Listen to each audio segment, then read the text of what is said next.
परिवार में, कुटुंब में, रिश्तों में, नातों में बहुत बीमार पड़ा हुआ है, उसके पास में धन नहीं है, उसके पास में संपदा नहीं है, पैसा नहीं है।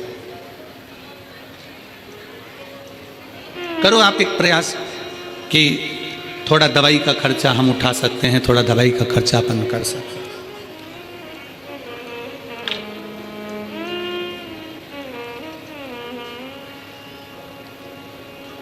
एक मौका परमात्मा सबको देता है, बस उस मौके का सदुपयोग आपको और हमें करना। मेरठ वालों को भी यह मौका मिला है 7 दिन की शिव महापुराण की कथा श्रवण करने का। आज 5वां दिन है, कल कथा का 6ठा दिन होगा। कल कथा का 6ठा दिन शिव महापुराण में शिवरात्रि के रूप में रहता है। कल मेरठ के आसपास का क्षेत्र हो, चाहे मेरठ क्षेत्र हो, चाहे उसके आसपास के लोग हों, सब कल अपना अपना डेरा डम्बर ले लेकर आ जाते हैं और दिन में कथा सुनकर, रात्रि विश्राम कर कर, बाबा का भजन कर कर, दूसरे दिन सुबह 8 बजे से 11 बजे तक की कथा श्रवण कर कर सब अपने अपने गंतव्य की ओर बाबा से झोली भर कर ले जाते हैं।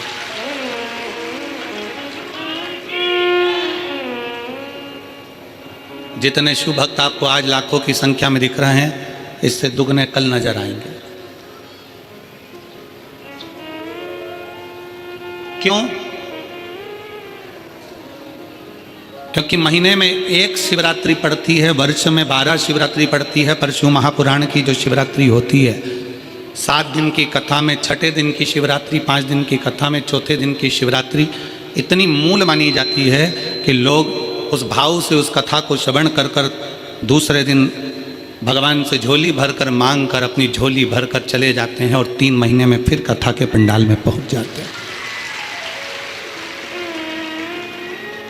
एक मौका देता है भगवान, एक मौका।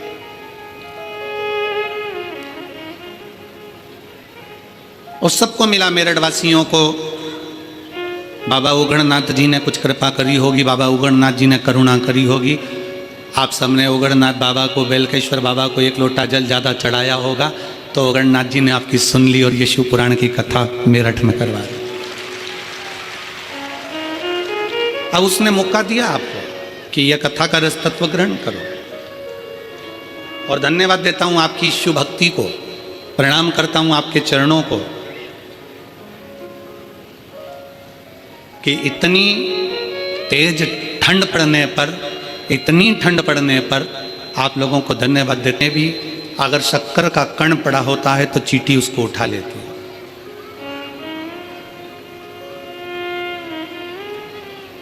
एक चींटी पृथ्वी पर रहने वाले मनुष्यों को यह ज्ञान देती है कि चींटी सामूहिकता में रहती है, तो चींटी यह ज्ञान देती है कि आप और हम सब समूहता में रहें। शायद उत्तर प्रदेश शासन के माननीय मुख्यमंत्री जी श्री योगी जी ने एक नारा दिया जनमानस को कि बटोगे तो कटोगे। माननीय मुख्यमंत्री जी ने एक नारा दिया उत्तर प्रदेश के योगी जी ने कि बटोगे तो कटोगे। ये क्यों नारा दिया? ये चींटी का वो समूह बता रहे हैं कि चींटी जब एक साथ रहती है तो बड़े से बड़े लकड़ी को, बड़े से बड़े कचरे को भी सामूहिकता में उठाकर ले जाती है। जब हम और आप समूह में रहेंगे तो किसी की सामर्थ्यता नहीं कि कोई तुम्हें काट दे। अपनी समूहता,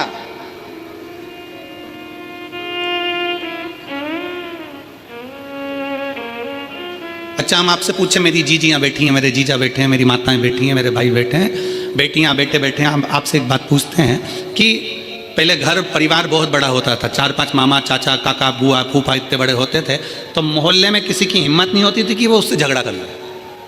बोलो सही है कि गलत है?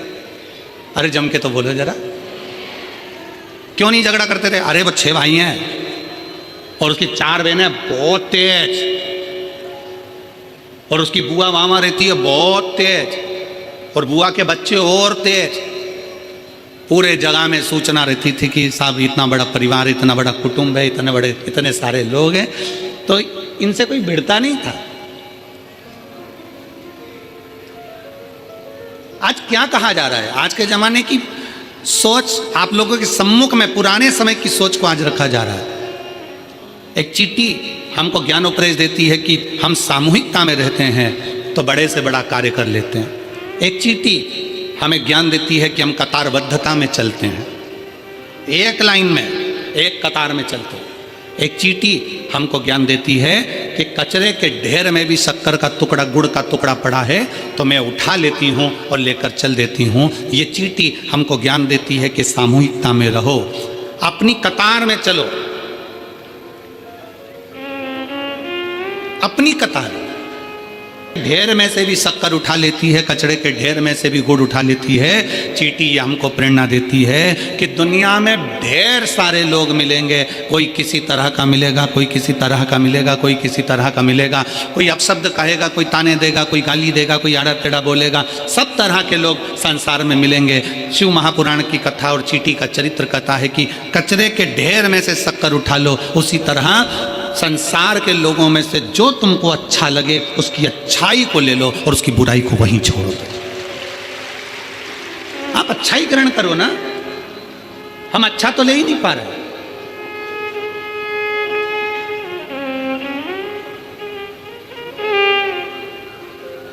पूरा समय हमने बुराई ढूंढने में निकाल दिया। जैसे शादी का काम आया, पत्रिका लिखने का समय आता है और शादी की पत्रिका लिखाती है और जितने लोग पत्रिका लिखने बैठते हैं वो आपस में चर्चा करते हैं। मामा जी के यहाँ पत्रिका भेज रहे हैं, मामा जी के यहाँ पत्रिका भेज रहे हैं, हाँ दूर के मामा है ना, दूर के मामा है ना, उन्होंने अपने को बुलाया था क्या, बस 2 जनी का लिख दो, ज्यादा जाने की जरूरत नहीं है।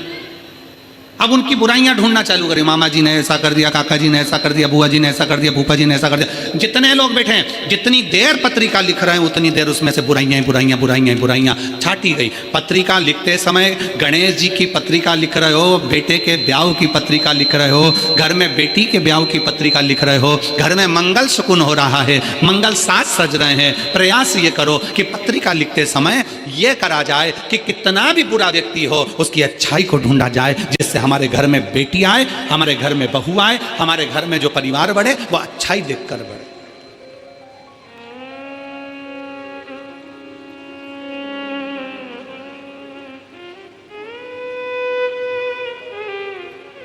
हम श्रेष्ठता देखें, चींटी की सामूहिकता।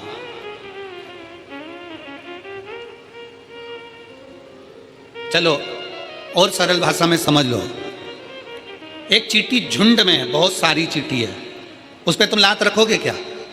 जम के बोलो जरा जल्दी से, नहीं। और वो झुंड की चींटी में से एक चींटी अलग निकल गई, बाहर चली गई, साइड में चली गई और वो तुम्हारे पांव के नीचे आके अकेली थी, बट गई, कट गई, अकेली थी। माननीय सांसद महोदय बैठे हैं और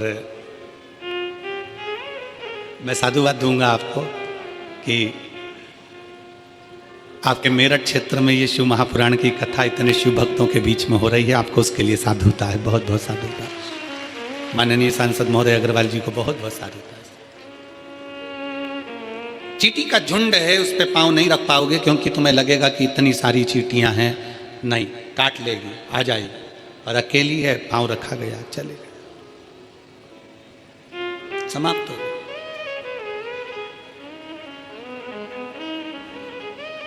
घर में रहो, परिवार में रहो, कुटुंब में रहो, रिश्तों में रहो, एक सामूहिकता के साथ रहो, सामूहिकता। अभी महाराज जी पूरे भारत की ही नहीं, हम विदेश तक की कहेंगे, जो मेरी बहुएं, बेटियां और माताएं सीरियल देखती थी ना, जो टाइम मिल जाता था उस टाइम में, महाराज जी आज की ये स्थिति है कि किसी घर में सीरियल चले ना चले पर शिव महापुराण की कथा जरूर चलती है। ये शिव, पहले लोगों को सीरियल का इंतजार रहता था कि सीरियल आएगा, उसमें ये बोलेगी, उसमें वो बोलेगी, इसमें ये होगा, उसमें वो होगा, पर अब लोगों को इंतजार रहता है शिव महापुराण की कथा से नीचे है।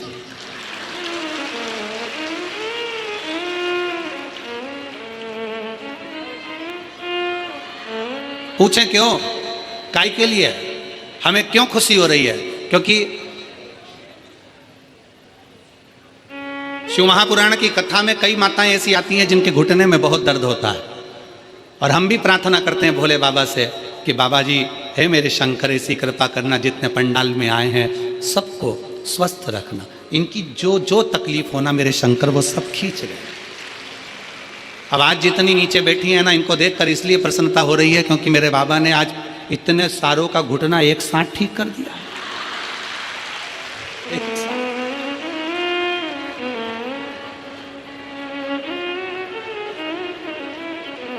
और तेरी लीला का न पाया कोई पार, के लीला तेरी तू ही जाने। आशीष जी एक हमारे मुंबई के यजमान हैं, वो हर कथा में यजमान बनते हैं, काशी में भी बने, ओमकारेश्वर और महाकाल और सीहोर रुद्राक्षोत्सव में हर साल यजमान बनते हैं। और भोले बाबा उनके यजमानी बनते हैं तो यजमान को ना जाने कहाँ से बाबा देवी देता है। तो आशीष जी उनका नियम है, कथा सुनेंगे, जब स्तुति करने का समय आएगा तब जमीन पर बैठ जाएंगे। तो हमने उनसे पूछा कि जमीन पर बैठते हो और कथा श्रवण कर कर जब स्तुति करने का समय आता है श्री शिवाय नमस्तुभ्यं बोलने का, तो जमीन पर बैठकर बोलते हो, उसका फायदा क्या है? कहा गुरुजी हम जितनी देर जमीन पर बैठकर श्री शिवाय नमस्तुभ्यं बोलते हैं और अगली कथा के लिए यजमान बनने के लिए बाबा से प्रार्थना करते हैं, तो बाबा हमको सही में जमींदार बना देता है और इतना दे देता है कि अगली कथा में हम वापिस यजमान बने। ये शिव कृपा, ये शंकर की उदारता। एक पत्र है,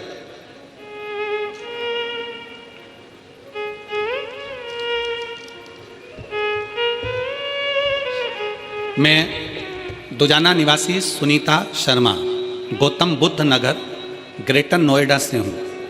कहीं बैठी हों तो हाथ हिला सकती हैं। मैं दुजाना निवासी सुनीता शर्मा, गौतम बुद्ध नगर, पत्र को आप लोग एलईडी पर पढ़ सकते हैं, गौतम बुद्ध नगर, ग्रेटर नोएडा से हूँ। गुरुजी मैं आपकी कथा 2021 से सुन रही हूँ। अगर कहीं बैठी हों और आई हों, बच्चे को लाई हों तो लेकर आ सकती हूँ व्यासपीठ पर।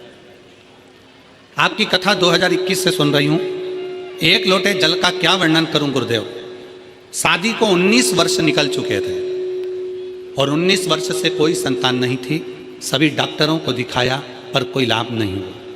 फिर आपकी कथा ग्रेटर नोएडा के उमा पब्लिक स्कूल में आयोजित हुई।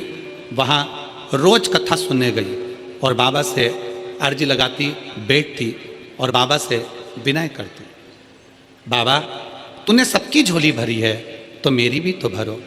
बाबा मैंने सुना है कि पंडाल में बैठकर कथा श्रवण करने वाले की झोली तो भरता जरूर है, मुझ में क्या कमी रह गई। ग्रेटर नोएडा की कथा में बाबा से 5 दिन कथा के पर 4 साल 3 साल शादी के बाद संतान नहीं होती, उसको बेचैनी होने लगती है कि संतान क्यों नहीं।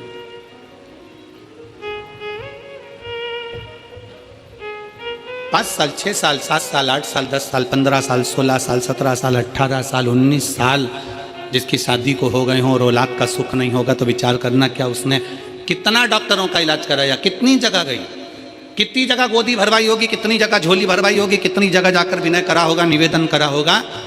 पर उस बहन ने लिखा कि मैंने ग्रेटर नोएडा की कथा उमा पब्लिक स्कूल के उस प्रांगण में बैठकर सुनी और बाबा से कहा तूने सबकी झोली भरी तो मेरी भी भर देना।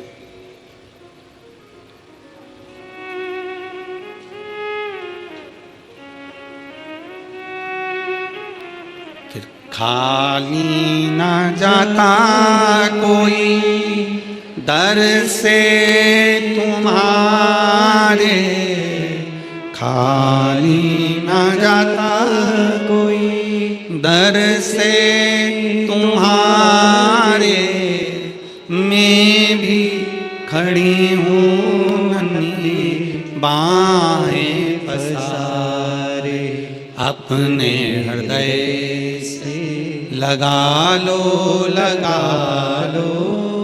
गिरा जा रहा हूँ, उठा लो भोले अपने दर से अब तो न टालो, गिरी जा रही हो, उठा लो, उठा लो। आप जिस भाव से भगवान से प्रार्थना करते हो, जिस हृदय से शिव से अपने मन की बात करते हो, इस कथा में हमारा एक नियम है हर कथा का कि अपने डेरे से जहाँ हम ठहरते हैं वहाँ से चलकर जहाँ कथा स्थल पर आते हैं, दोनों जगह हर जगह एक ही बात जरूर करते हैं, ए बाबा,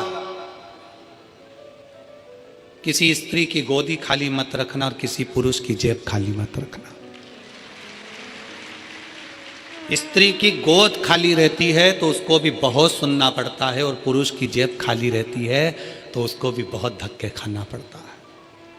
उसको खाली ना रखिए। जिसके पास में धन नहीं होता ना, जिसके पास में पैसा नहीं होता, धन नहीं होता, वैभव नहीं होता, थोड़ी संपदा नहीं होती, उससे पूछो कि उसकी दशा क्या होती है। अपने भी साथ छोड़ देते हैं, अपने भी पीछे हट जाते हैं। धन के साथी हजारों हैं, धन नहीं तो कोई नहीं। सुख के साथी हजारों हैं, जब दुख पड़ा तब कोई नहीं। वाहवारी दुनिया मतलब की दुनिया में किसी का कोई नहीं।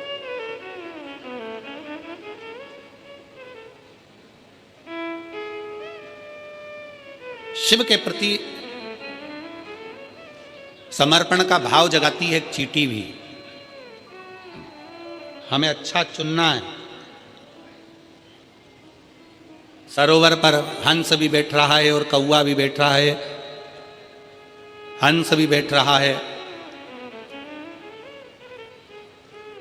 और कौवा भी सरोवर पर बैठ रहा है।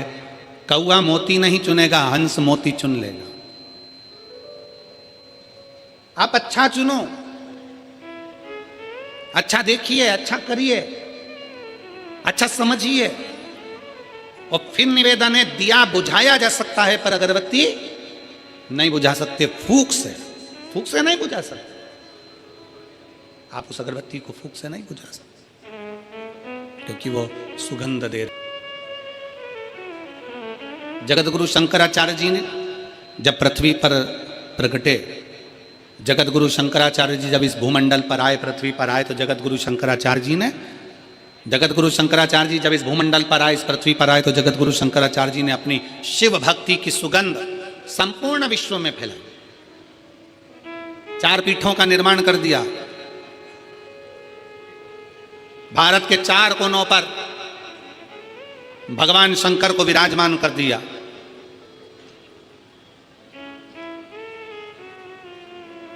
कहीं रामेश्वर है, कहीं सोमनाथ है, कहीं केदारनाथ है, कहीं स्वयं मेरा शिव महाबलेश्वर के रूप में विराजमान है। 4 कोनों पर, 4 जगह पर भगवान शंकर को विराजमान करा, 4 पीठ का निर्माण करा। शंकर भगवान 4 जगह पर विराजमान हो गए। 4 स्थान ऐसे नियुक्त कर दिए जहां शिव बैठा।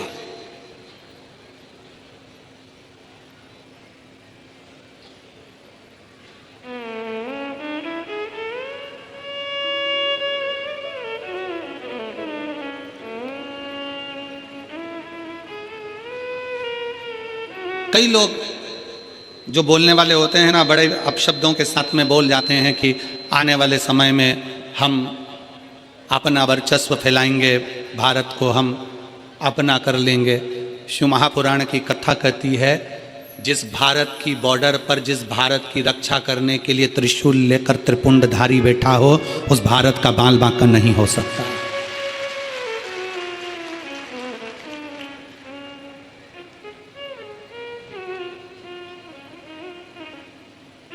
उस भारत का बाल बांका नहीं हो सकता जहां पर त्रिपुंडधारी, त्रिशूलधारी, त्रिनेत्रधारी शंकर चारों तरफ बैठे हैं। कहीं केदार के रूप में, कहीं सोमेश्वर के रूप में, कहीं रामेश्वर के रूप में, कहीं महाबलेश्वर के रूप में।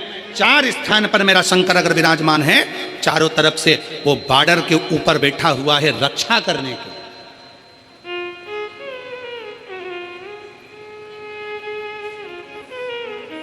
वो तो कहीं कहीं के होते हैं जो शब्दों का खेल कुछ घुमा कर कहना चाहते। एक व्यक्ति एक जगह पर बात कर रहा था कि बताओ, महाराज जी कहते हैं कि शंकर जी हैं, महाराज जी कहते हैं भगवान है, महाराज जी कहते हैं भगवान है। शंकर जी को एक लोटा जल चढ़ाओ, शिव जी के मंदिर जाओ, भगवान की भक्ति करो, भगवान की उपासना करो, भगवान की विरल भक्ति को धारण करो, भगवत भजन करो।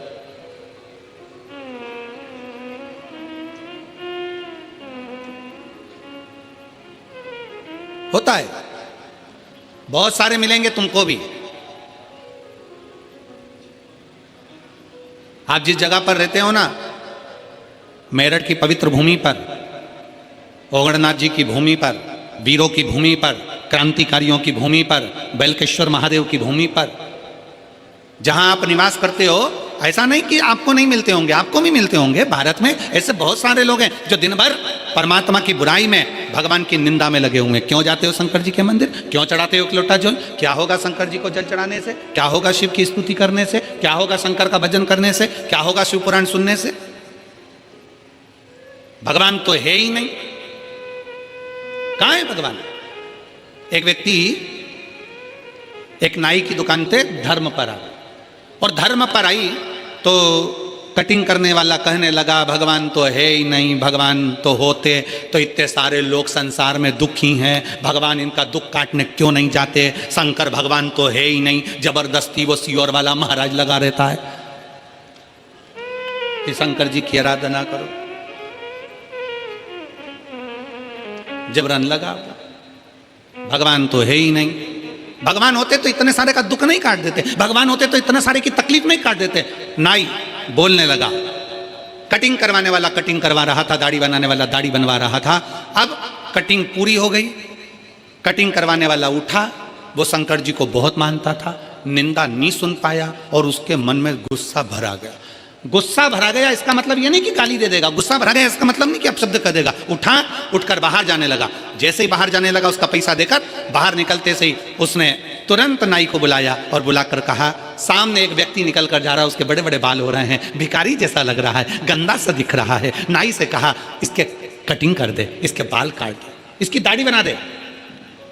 नाई बोला, काय को बनाऊं? मेरी चौखट पर आए, मेरी दुकान पर आए, मुझसे कहे कि कटिंग करो तो कटिंग करूंगा, मेरे से कहे दाढ़ी बना तो दाढ़ी बनाऊंगा। मैं क्या इसके पीछे पीछे जाकर बनाऊंगा? मैं क्या इसके पीछे पीछे जाता रहूंगा? मेरे पास आकर बोलेगा तो कटिंग करूंगा, मेरे पास आकर बोलेगा तो दाढ़ी बनाऊंगा। मैं किसी के पीछे पीछे जाकर कटिंग और दाढ़ी नहीं बनाता। बस उस व्यक्ति ने नाई से कहा कि अभी तुम कह रहे थे कि भगवान जाकर इनके दुख काट दे। उस व्यक्ति ने नाई से कहा कि जैसा तू कह रहा है कि मेरी चौखट पर आएगा तो कटिंग करूंगा, मेरी चौखट पर आएगा तो दाढ़ी बनाऊंगा, भगवान भी यही कहता है। भगवान भी यही कहता है कि तू मेरे पास आ, भगवान भी यही कहता है तू मेरी चौखट पर आ, भगवान भी कहता है तू मेरे दरवाजे पर आ। अगर तू मेरे दरवाजे पर आएगा तो मैं तेरा दुख काटूंगा जरूर। जैसे नाई की दुकान पर जाओगे तो बाल काटेगा, उसी तरह कपड़े की दुकान पर जाओगे तो कपड़ा भी वो काटेगा, मना नहीं है।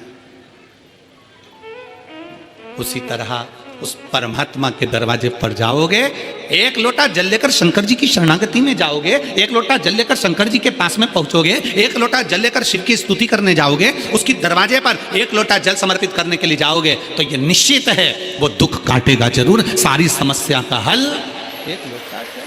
आ जाओ, दुख क्यों ना काटेगा? काटेगा।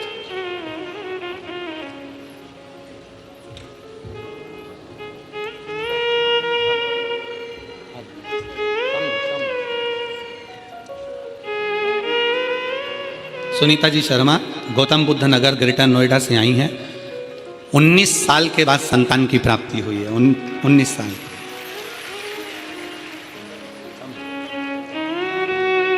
शंभु श्री शिवाय नमस्तुभ्यम। प्रणाम करो।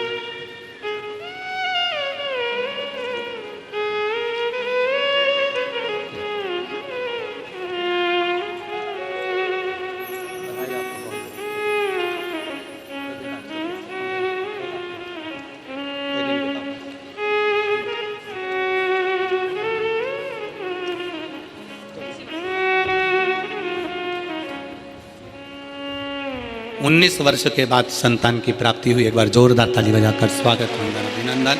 शिव तत्व।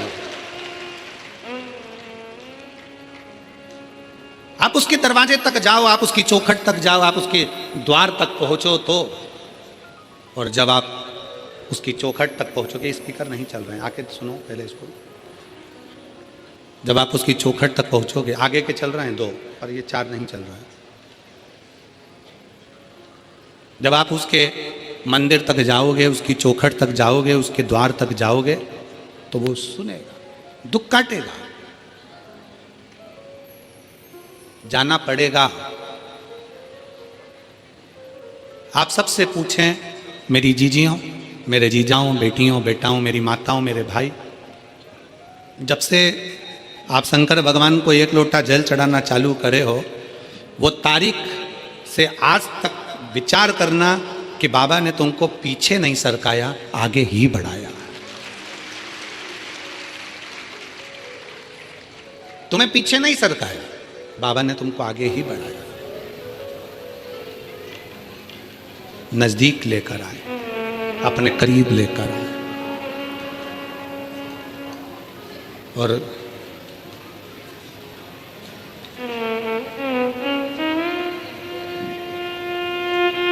उसको ढूंढो। संसार में आए हो ना, तो उसको थोड़ा सा ढूंढने का प्रयास करो, एक क्षण।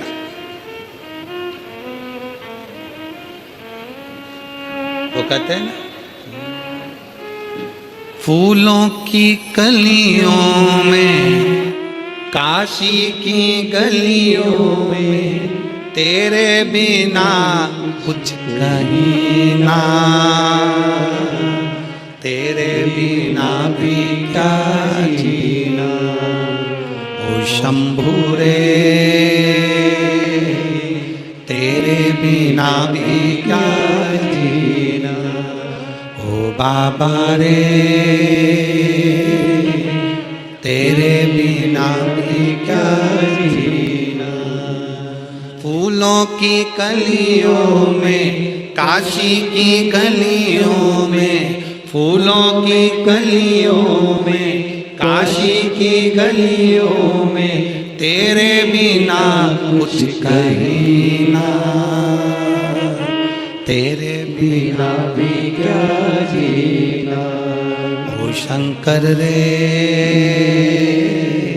तेरे बिना भी क्या जीना, ओ शंभू रे, तेरे बिना भी क्या जीना। शंकर के बिना जिस दिन तुम जल चढ़ाने नहीं जा सकी, जिस दिन तुमने मोबाइल पर या टीवी पर कथा नहीं सुनी, उस दिन तुम्हारे मन में अगर बेचैनी हो रही है, मंदिर जाने की तड़प उत्पन्न हो रही है, जिस दिन तुम्हारे भीतर भगवान से मिलन की तड़प उत्पन्न हो रही है, समझ लेना कि तुम शंकर की बेटी और बेटे बन गए हो। उसके बिना तुम रह नहीं पा रहे हो, उसके बिना तुम रह नहीं पा रहे हो। ये तड़प भीतर की है, ये तड़प अंदर की। एक पत्र है,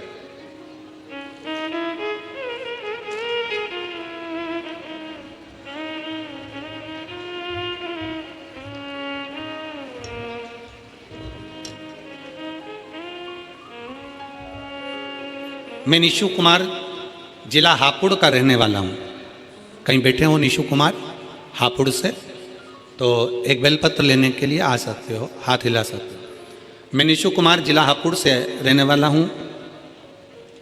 मैं बाबा को पत्र के माध्यम से बताना चाहता हूँ कि ग्रेजुएशन करने के बाद पहला कंपटीशन ग्राम पंचायत अधिकारी का 2018 में दिया। 2018 में ग्राम पंचायत अधिकारी का मैंने एग्ज़ाम दिया, जिसमें असफल रहा। उसके बाद काफ़ी कंपटीशन एग्ज़ाम दिए, हर बार 2-3 नंबर से रह जाता। मेरी माता शिव मंदिर जाती थी, किसी ने उनसे शिव पुराण कथा के बारे में बताया और माता टीवी के माध्यम से कथा सुनने लगी। माता ने मुझे शिव मंदिर जाने को कहा, मैं भी कथा सुनना नित्य मंदिर जाने लगा।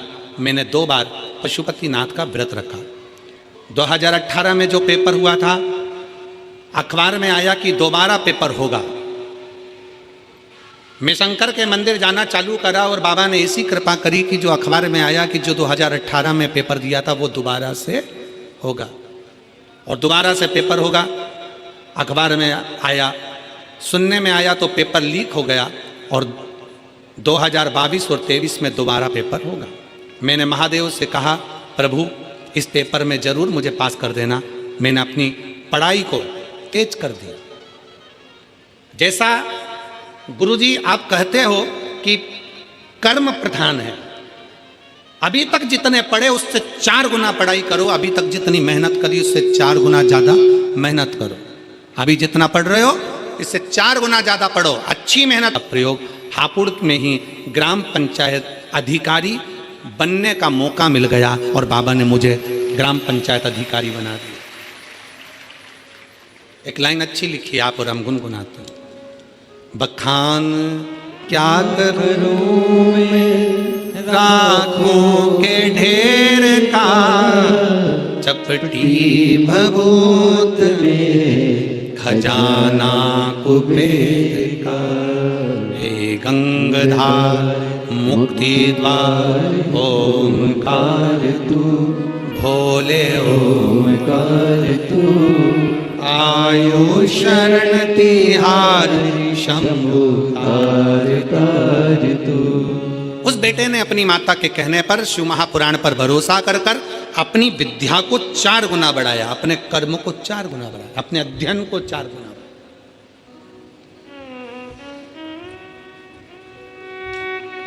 आप शंकर भगवान को शहद लगा के बेलपत्री लगाओ, पर साथ में अपने अध्ययन को बढ़ाओ। दुनिया के लोगों ने बेलपत्री और शहद को हंसी के पात्र में लिया, और उनसे पूछो जो शहद और बेलपत्री लगाकर अपने विद्या अध्ययन को जो प्रबल कर कर जाते हैं तो बाबा कितनी कृपा करता है। पहले दुनिया के लोगों ने हंसी में लिया कि 1 लोटा जल सारी समस्या का हल, ये क्या हो सकता है। पर ये इतने इतने पत्र जो नीचे भरे पड़े हैं, पत्रों की कोई संख्या कम है। हापुड़ नगर में जरा देखे,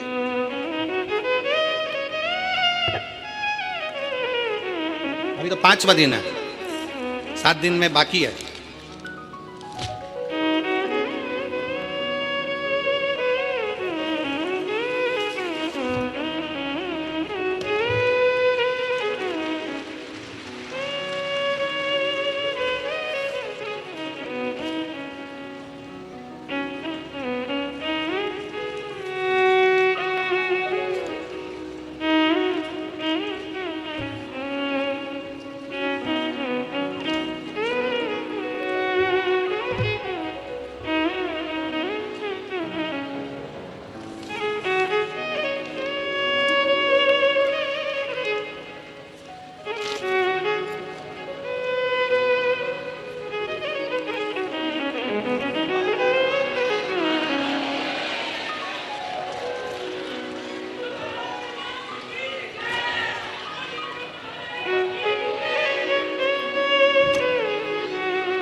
ये 5 दिन के हैं, अभी साइड में और पीछे और रखे हुए हैं। इसमें विश्वास है शंकर के प्रति, इसमें सियोर वाला महाराज कुछ नहीं करा, प्रदीप मिश्रा की सामर्थ्यता नहीं कि कुछ कर दे, करता 1 लोटा जल और सारी समस्या का हल वो करता है। इसमें किसी की सामर्थ्यता नहीं है, इसमें किसी की सामर्थ्यता नहीं हो सकती कि कोई कुछ कर ले। इन पत्रों में हजारों भक्तों का, शिव भक्तों का एक विश्वास जुड़ा हुआ है। इन पत्रों में हजारों शंकर के भक्तों का एक विश्वास दृढ़ बनकर विराजमान, और इतना आस और विश्वास से कहते हैं कि आप लोग भी कथा के पंडाल में बैठकर शिव महापुराण की कथा सुन रहे हो। 3 महीने में ये विश्वास है हमारा शंकर के प्रति कि आपका भी पत्र किसी व्यासपीठ पर जरूर पहुंचेगा। वो खाली नहीं छोड़ता, उसका नियम ही यही है कि कोई आया है। और सीधी सीधी बात है, तुम किसी के यहाँ गए हो, कोई पहचान वाले के यहाँ शादी में गए हो तो लिफाफा दोगे, और रिश्तेदारी है तुम्हारी उस शादी में तो वो विदाई भी तुमको देगा, साड़ी देगा, लिफाफा देगा। मामा जी के यहाँ गए हो, भांजी आई है कुछ तो देना ही पड़ेगा, बेटी आई है कुछ तो देना ही पड़ेगा। अपने मायके में शादी में जाते हो तो मायके से कुछ देते कि नहीं देते? बोलो ईमानदारी की बात बोलो, देते कि नहीं देते? तो तुम अपने बाप के घर में जाते हो, जाते कि बाप खाली नहीं छोड़ते। मेहमान जाते जाते बच्चों के हाथ में 200-500 रुपए देकर जाते हैं और मेरा भोले बाबा, मेरा शंकर, मेरा त्रिकालदर्शी कैलाशी जाते जाते शिव पुराण का कुछ ना कुछ तुमको देकर जाता है, झोली भर कर चला जाता, खाली नहीं छोड़ता। फूलों की कलियों में, काशी की गलियों में, फूलों की गलियों में, काशी की गलियों में, तेरे बिना कुछ कहीं ना, तेरे बिना भी क्या जीना, ओ बाबा रे, तेरे बिना भी क्या जीना, ओ शंभू रे, तेरे बिना भी क्या जीना।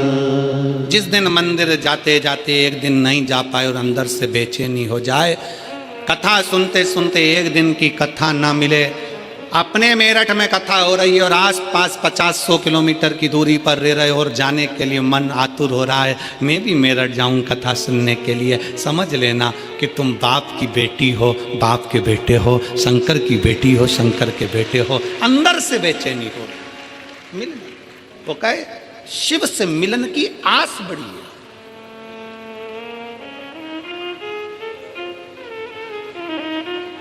शिव से मिलन की आस, विश्वास की प्रबलता बड़ी है। कितना सुंदर एक चरित्र है तारकासुर के बेटों का। तारकासुर के बेटे तारकाक्ष, विदुम्माली, कमलाक्ष की। तारकासुर के 3 बेटे तारकाक्ष, विदुम्माली और कमलाक्ष की। जब पिता तारकासुर मर गए, तारकासुर के प्राण छूट गए, तो तारकाक्ष, विदुम्माली और कमलाक्ष की तीनों ने विचार करा कि मरना तो हमको भी है, प्राण तो अपने भी जाना। हमारे पिताजी ने, तारकाक्ष, विदुम्माली और कमलाक्ष की तीनों कहते हैं कि हमारे पिताजी तारकासुर ने वर में मांगा था कि मैं शंकर जी के पुत्र के द्वारा मरूं। उनको भगवान शंकर का विवाह देखना था और उनके बेटे का द्वारा प्राण छूटना थे, उनका दर्शन करना था, उनको मरना। उन्होंने, तारकासुर ने शंकर भगवान के पुत्र द्वारा मेरे प्राण छूटे, क्योंकि तारकासुर ये चाहते थे कि मैं शंकर जी का विवाह देखूं, शिव जी का विवाह देखूं, शंकर भगवान के विवाह का मुझे दर्शन हो जाए। तारकाक्ष, विदुम्माली और कमलाक्ष की तीनों ने ये विचार कर लिया कि पिताजी ने तो कार्तिकेय का दर्शन मांगा था, पर हमें शंकर का दर्शन करना है प्राण छूटते समय। प्राण जाए तब शिव हमारे सामने हो, प्राण जाए तब शंकर हमारे सम्मुख में हो।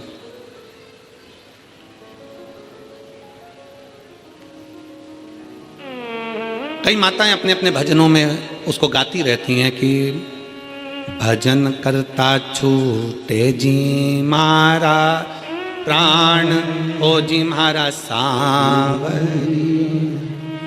और कई माताएं भजन में गाती रहती हैं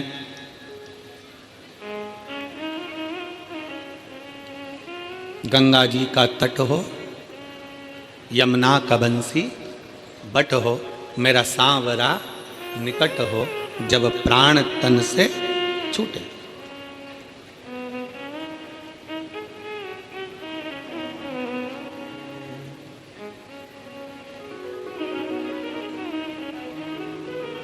कई माताएं गाती हैं प्रभु आना पड़ेगा, वचन दिया तो निभाना पड़ेगा, आए ना आए प्रभु कुटुंब कबीरा, अंत समय प्रभु आना पड़ेगा, वचन दिया तो निभाना पड़ेगा। कईयों के मन में भाव जागृत होता है कि अंत समय में परमात्मा हमारे करीब में आए, हमारा अंतिम समय सुधर जाए, हमारा अंत क्षण सुधर जाए। और फिर निवेदन है, जवानी को सुधारने के लिए बचपन सुधारना पड़ेगा। क्या सुधारना है? जम के बोलो जरा, बचपन। बचपन सुधरा तो जवानी सुधर जाएगी, जवानी सुधरी तो अधेड़ी सुधर जाएगी, और अधेड़ी सुधरी तो बुढ़ापा सुधर जाएगा। ये सुधारने की सीढ़ी है। अब कई लोग तो कहते हैं कि अभी कोई हमारा भजन करने की उम्र है, अभी तो हमारे को कोई कथा सुनने की उम्र है, अभी तो हमारी क्या कथा सुनने की उम्र है, भजन करने की उम्र है। होता है एक पति ने पत्नी को गले का हार दिलाया, नेकलेस, बड़ा सुंदर हीरो का, 50 लाख रुपए का, और हीरे का हार दिलाया, और पति ने पत्नी से कहा पहन ले। पत्नी बोली अभी नहीं पहनूंगी। पहन ले ना, तो क्या हुआ पहनने में, अभी नहीं पहनूंगी। तो फिर देवर के लड़के की शादी होगी ना, उस दिन पहनूंगी। ठीक है, शादी की सालगिरह आ गई, पति ने फिर पत्नी से कहा आज तो अपन दोनों की शादी की सालगिरह में तुझे घुमाने ले गया था, वहां से मैंने तुझे नेकलेस दिलाया था, वो पहन ले। पत्नी बोली अभी नहीं पहनूंगी, अभी जरा देवर के लड़के की शादी होगी तब पहनूंगी। और देवर के लड़के की शादी होना थी मार्च में, और जनवरी में निपट गई।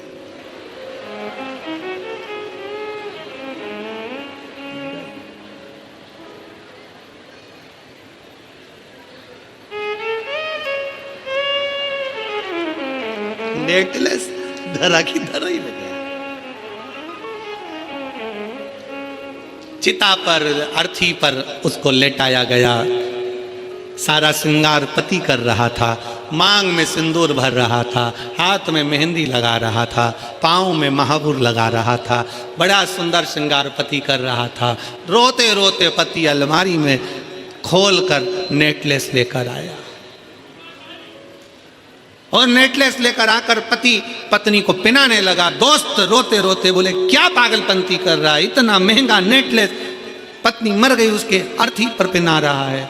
पति रोता रोता बोला इससे मैं कह रहा था पहन ले पहन ले पहन ले, और ये हमेशा कहती थी जब पहनूंगी जब पहनूंगी जब पहनूंगी। इसको क्या मालूम था कि मौत का कोई ठिकाना नहीं होता है, जो जिंदगी जियो खुश होकर जियो। कथा कह रही है मेरठ की जीजियों, जितनी साड़ी रखी है सब पहन लो।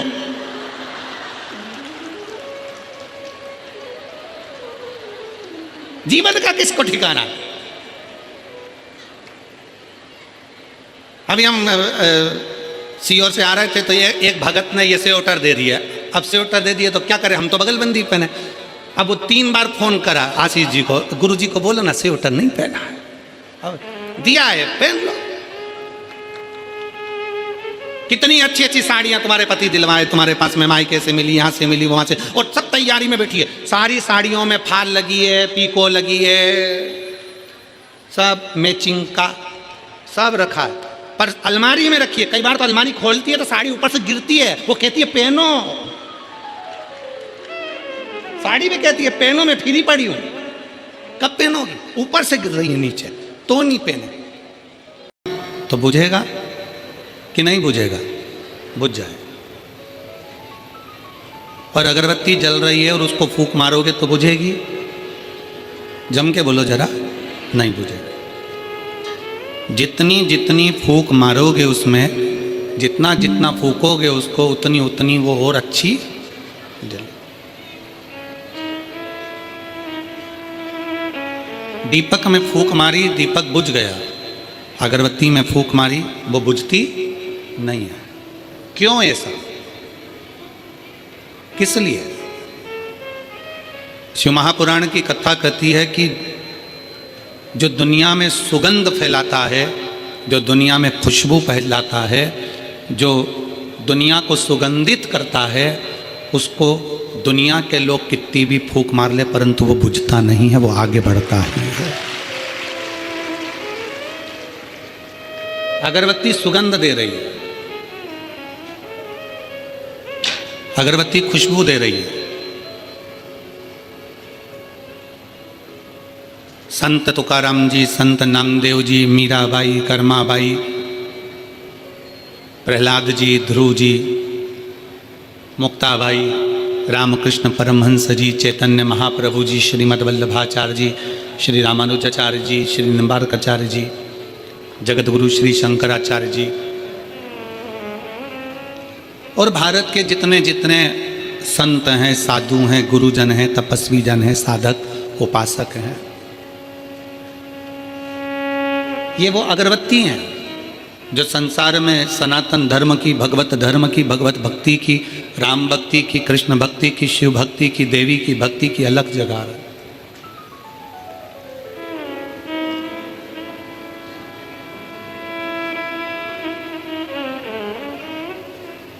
और सुगंध फैलाने वाली अगरबत्ती को कोई फूंक मारकर बुझा नहीं सकता।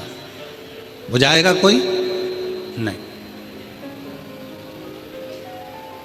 सनातन की सुगंध फैलाने वाला हो, भगवत भजन की सुगंध फैलाने वाला हो, सत्कर्म की सुगंध फैलाने वाला हो, उसको कोई बुझा नहीं पाता।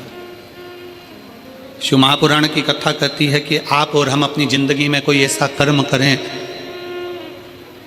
जन्म हुआ है, मृत्यु लोक में आए हो, आप और हमारा जन्म इस संसार सागर में हुआ, कोई कर्म अच्छा ऐसा कर लो। आप मत 1 रुपया किसी को दान करो, आप अठन्नी भी किसी को मत दो।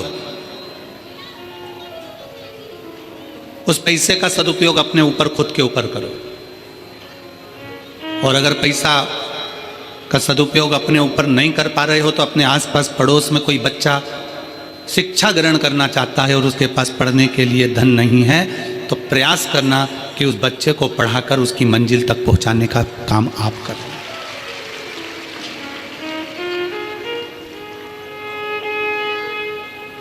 आप मत दो किसी को कुछ। आपके आसपास में, आपके मोहल्ले में कोई व्यक्ति बहुत